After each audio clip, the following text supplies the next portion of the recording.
Hello, everybody. Today, I want to talk about momentum and the conservation of momentum. We're going to start off pretty hot with the principle of conservation of momentum. Very important. Don't forget it. It states that if the net external force on the system is zero, then the total momentum of the system must stay constant. That's very important. It's very cool, but it also begs the question that if you are just looking at the system itself, if you cannot apply an external force to the system, how do you make it move? And to analyze that question, we're going to become rocket scientists today. Cool. If we have a rocket, it'll have some amount of mass m. It will be spitting out some exhaust with some amount of velocity, which we will denote as V subscript EX, V exhaust. And then that will cause the rocket to have some velocity in the opposite direction, denoted as just V of the rocket. And looking at the momentum of the rocket, at some point, at some time t, it will have the momentum m, its mass, multiplied by its velocity v. And then if we look at the rocket's momentum sometime later, we'd have p times t plus dt. So this is the original time plus some small amount of time. This is going to be, well, in some small amount of time later, the rocket's mass will have changed and its velocity will have changed. So this will be equal to its original mass plus some small change in mass, multiplied by its velocity plus some small change in velocity. And then our original system is the rocket and all of its fuel, right? And if we're looking at now the momentum of the system, still the rocket and its fuel, we have to include the exhaust that it's expelling. So we will have a change in mass of the fuel, and then that will have a velocity v of the rocket minus v of the exhaust relative to an observer on the ground. And we can rewrite this as ignoring some small terms, right? If this dm multiplies into this dv, those are going to be two small numbers, which are going to multiply to a small number relative to big numbers like m and v or m and dv. All right, so if we expand this, we can simply kind of ignore these non-relevant terms, and this will give us, we will have m times v, we will have an m, we will have a minus dmv, right? So we'll still have an m dv, and then a dmv will cancel out, and then we'll have a dmv exhaust. Now, we have the momentum of the system at some time, and we have the momentum of the system sometime later. And so we can combine those two to find the change in momentum, right? So that would be dp equal to, and then this would essentially be final minus initial. So sorry if those t's look like pluses, some momentum sometime later minus the momentum of the initial time.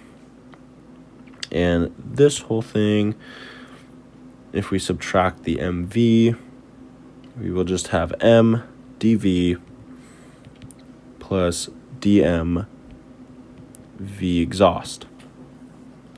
Now we can go a little bit further with this and substitute in something for this dp. We know that the change in momentum, which would often be denoted as p dot, is equal to the net external force external on that system. We can write this as dp over dt, that's what that dot represents, is the time derivative. That's equal to the external force on the system. We can do the separation of variables and multiply both sides by dt to get just dp.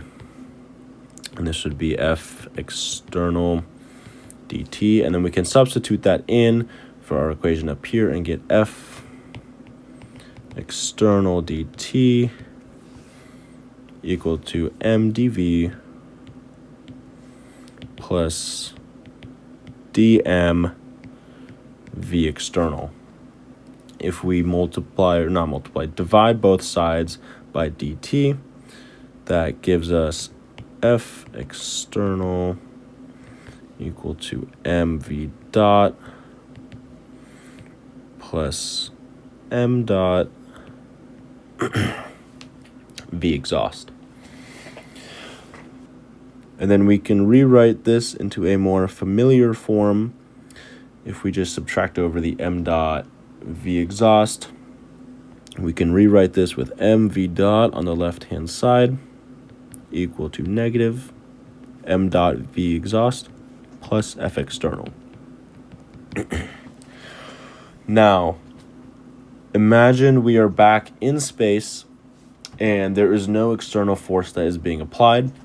Then that leaves us with the equation mv dot equal to negative m dot v exhaust. We can go ahead and rewrite this as m dv dt equal to negative dm dt v exhaust. There's a 1 over dt on both sides, so we can go ahead and cancel that out, leaving m dv equal to negative dm v exhaust.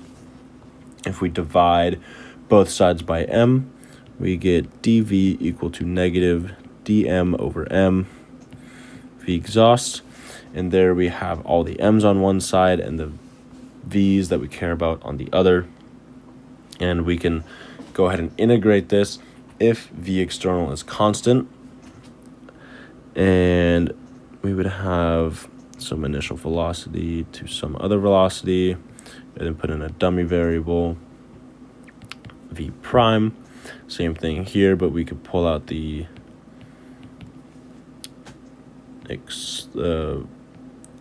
exhaust velocity, and we would start at some initial mass, and then we'd have dm prime over m prime, and then this would give us v minus v naught equal to, we would have, this would go to the natural log of m minus the natural log of m naught. And then we can rewrite that. We can flip the ratio to cancel out the negative and get v exhaust natural log of m naught over m.